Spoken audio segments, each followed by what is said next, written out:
Hello everyone, in this video I'll be showing you an EVERBURN Blade Fighter Build guide in Baldur's Gate 3. So we're going to be obviously playing as the fighter here. Now fire damage isn't as good as lightning or cold damage, but there are some synergies that I'll be taking advantage of in this, so I'll be going over all of that. We'll be using the Eldritch Knight to make this a little bit closer to like a fire-based build. For our fighting style, I think that defense is always a good choice, plus one armor class helps a lot, but great weapon fighting has some merit here. However, there are some issues with the EVERBURN Blade as it gets the additional 1d4 of fire damage, and actually selecting this, it doesn't always re-roll the damage die, so I'm a little bit apprehensive to take this, although if you want to use a different weapon later on, the EVERBURN Blade is pretty decent early in the game, but we'll just go with defense for the purposes of that since it doesn't always re-roll the damage. So for our ability scores, this is going to be a strength heavy build, but we can go with other stats as well. So I think it's best to have a good amount of constitution, dexterity, and strength. These are our three main skills that we want to have high. But we can also put some more points into intelligence because this is also an intelligence based build. So I would say that have somewhere around having 14 constitution, 16, somewhere around here, like 16, and it's tough to go lower on dexterity. You can go with stats like this to have a decent bit of intelligence for the Eldritch Knight. Now, if we do have strength potions active on the build, you can dump the strength, or you can also use the strength gauntlet, so there's some options for that later on in the game. And then we can also go heavy into our dexterity, because it's going to give us a bit higher armor class. So we can go with stats similar to somewhere around here, and then put the rest of them having a decent bit of wisdom and charisma there, so these stats, if we want to be dumping our strength, so there's, I guess, two different ways we can go about doing this. I'll be going over the gear at the end of this video. Obviously, we're using the EVERBURN Blade, but level 2, we get Action Surge. I don't need any introduction to that. Action Surge is amazing, just gives you an extra action. And then at our third level, we get ourselves our subclass, which we're going to go with the Eldritch Knight, because then we can add in some fire spells, like Firebolt. Not my favorite, but it works here. And also Shocking Grasp, to, if you need to avoid taking a reaction to run around, we can go with something like that. Minor Illusion's also a decent choice in Mage Hand too. But as for our spells that we'll be taking, I think it's good to go with Shield. This gives us an increase of our armor class +5, which is massive. And then Magic Missile gives us a guaranteed damage option where we might not just have a damage option. Burning Hands is another good one because this is fire-based, but we're going to go with Magic Missile and Shield. And then for the expanded spell, I like a Find Familiar myself, but there's some others like Longstrider, which are nice. You can have someone at your camp cast this on everyone. So there's a few choices that we can go with. I'm just going to go with Find Familiar, although Grease is another option that we can take that we don't get there. Grease is nice because we can make creatures fall prone and also light it on fire. So couple options that we got, but I'm going to go with the Find Familiar because we can add in a Crow to help us out and blind people. Now for our next level spell, Burning Hands to fit the fire theme works well. And then for our feed, we can go with an ability score improvement, or we can go with Alert for the +5 to initiative. And similar to Savage Attacker, this rerolls damage die, but it doesn't always work on the EVERBURN Blade, so I'm a little bit apprehensive to take that. We can also go Tavern Brawler and focus on throwing things around. That's typically how the Eldritch Knight plays out. People really like those type of builds. But I'm just going to keep it simple. We're going to go with an ability score improvement.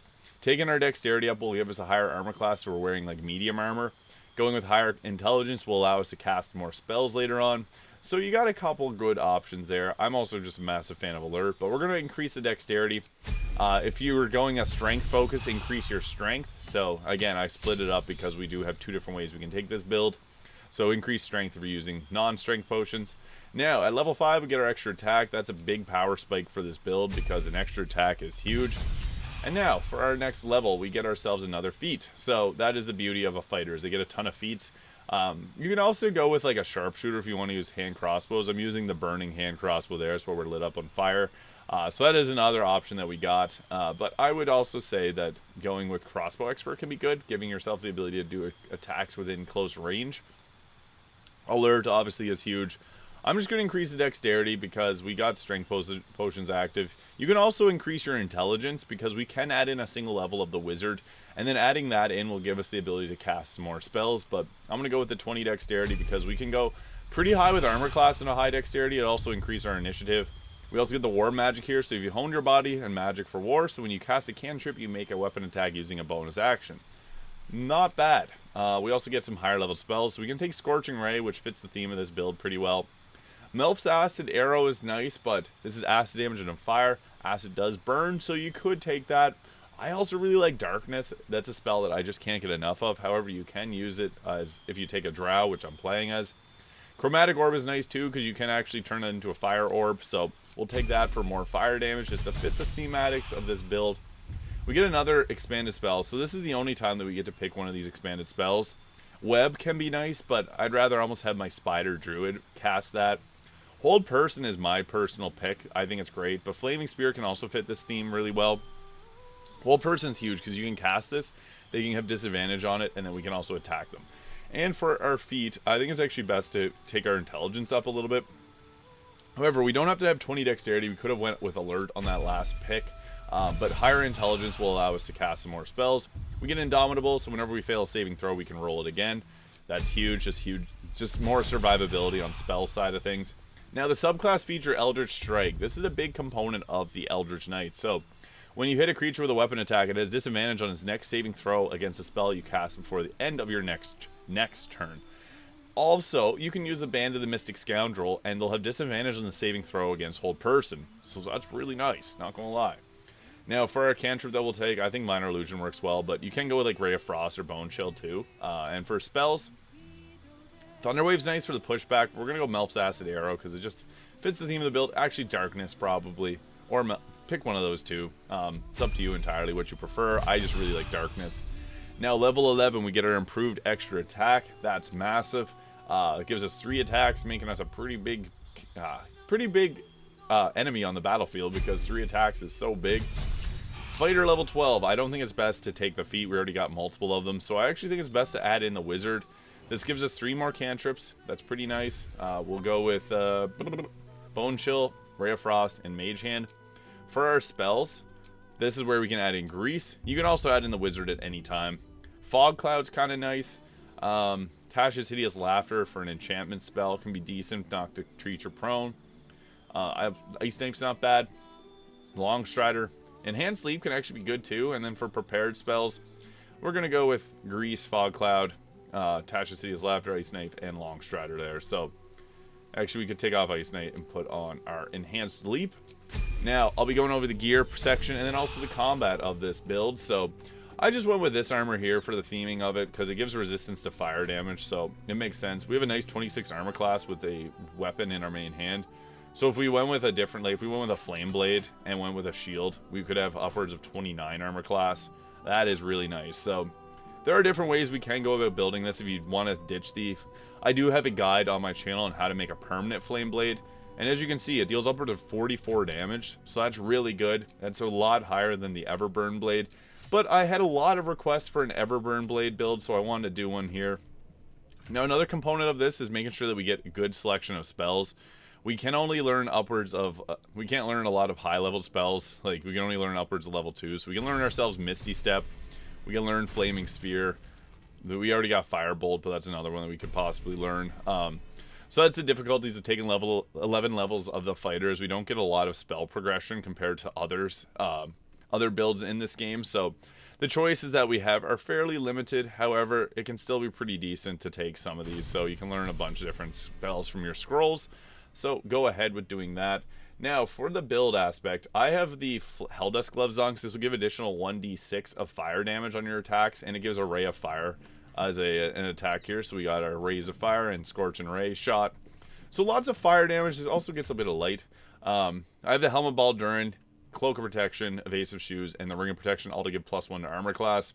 The Unwanted Masterwork Scale Mail, not the best in slot. I actually think if you wanted to go all the way, Helldusk Armor is the best choice here. This will give us 27 armor class, but it also gives us, whenever we succeed a saving throw, which we have Indomitable, so we re-roll our saving throws. So that means we're more likely to give the burning to the target. Whenever our target is burned, they take 1d4 of fire damage.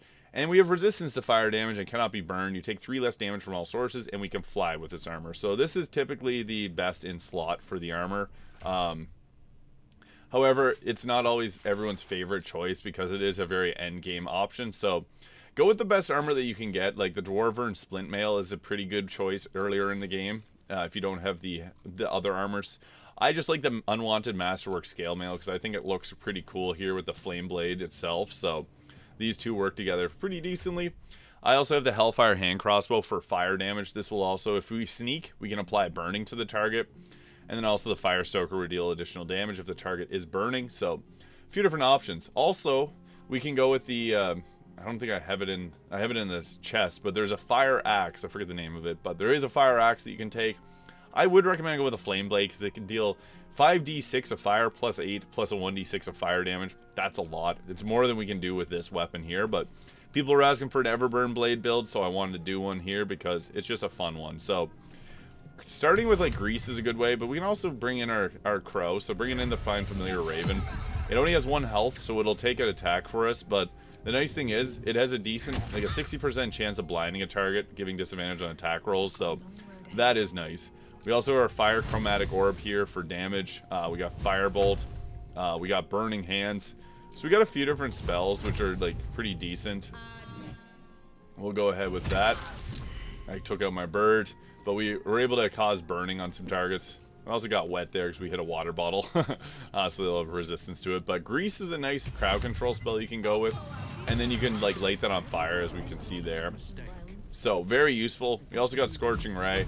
Not a super high hit chance. I guess the further away you are, the better the hit chance. So that's on someone that was resistant to fire because there's water on the ground there. But we can also cast Hold Person as a... So with the Band of the Mystic Scoundrel, that's another thing that we can do, is we can add in the Band of the Mystic Scoundrel, which will let us cast this as a bonus action. So we get ourselves the Eldritch Strike when we make a weapon attack. We can cast a spell and they'll have disadvantage on it. So we're more likely to land our Hold Person, which is huge. The Magic Missile is another guaranteed damage option. It's not going to hit for heavy amounts of damage, but if you need to finish off a few people, that works as well. We also have the Weapon Bond, so technically we could throw our weapon if we want to, but I don't think that's the best way. It's actually probably best to get in close and do attacks. So we have our Scorch and Ray shot from the crossbow there, which is nice, and then we also get it from the gloves. So we got a few different Scorch and Ray ways to deal fire damage. And then also you can do bonus action attacks after. Oh, that's weird. We didn't get the attack animation. So you can make it bonus action attacks. They have this Stricken with Eldritch Inertia there. So whenever we get that applied, they have disadvantage on the next saving throw against a spell. So whenever we cast, if we cast our Tasha's Hideous Laughter or our Hold Person, they have disadvantage on the saving throw. And we have an 18 intelligence, so we have a higher chance of landing it. So that is one of the nice things about this. Now I must say the Flame Blade is a bit better than using this weapon, so that is one thing. Also Pommel Strike, I just want to mention, this will also give disadvantage on wisdom saving throws. So Pommel Strike can actually be a really good way to apply our Hold Person. So that's just something to keep in mind. When the target's dazed, they're less likely to avoid it. So massive with the EVERBURN Blade. Early on in the game, go with the best armor you can get, and the extra damage that we deal with this is pretty nice, but it's only an additional 1d4 fire damage. So if you find a sword you like better, you can actually take your weapon and dip it in fire. So I guess we had a different weapon equipped. We could, so I'll just throw it on for the purposes of showing it off. You can go ahead and dip your weapon in the fire. So dip, and you can dip it and get that fire benefit. So dipped in fire, it gives it additional fire damage there. So really any weapon can get that EVERBURN Blades addition. That's why I really like the Flame Blades. So feel free to use the Flame Blades. They are also a very powerful way to advance this. And you also always hold them out if you make a permanent Flame Blade. Again, I have a guide on my channel on how to make a permanent Flame Blade. So keep that in mind. It is extremely powerful. And I prefer using the Flame Blades myself. So that is another way that we can go about doing this. We're missing him often. He does have advantage on magical attacks, so that's one thing. Wow, he's really resilient there, but showing what this build can do in actual combat, I guess I'll start with, we can start with a bonus action, or no, we may as well just start with a normal attack here. So getting into the combat here, we got Charm, so I can charm him. Not a bad way to start off, but what's nice is we get ourselves Action Surge and the ability to do Hold Person. So we could attack again. We get those 3 attacks, so we'll do that. Ability Drain, that applies a condition. So we can even go with Reverberation. We used up our bonus action, but getting ourselves an extra action. We can even go with a Hold Person. We don't have any, I guess we do have spell slots for it, but sometimes just the best thing to do is an attack, because we just hit for so hard with some of these weapons, the EVERBURN Blade or the Flame Blade. So Oh, we didn't do too great there. We missed a lot of them, but hold person, psionic backlash, indomitable, saved it. Volo's probably going to die. But that is an EVERBURN Blade in Baldur's Gate 3. Let me know if you found this video useful or if you have any questions. Thank you so much for watching, and I'll see you all in the next video.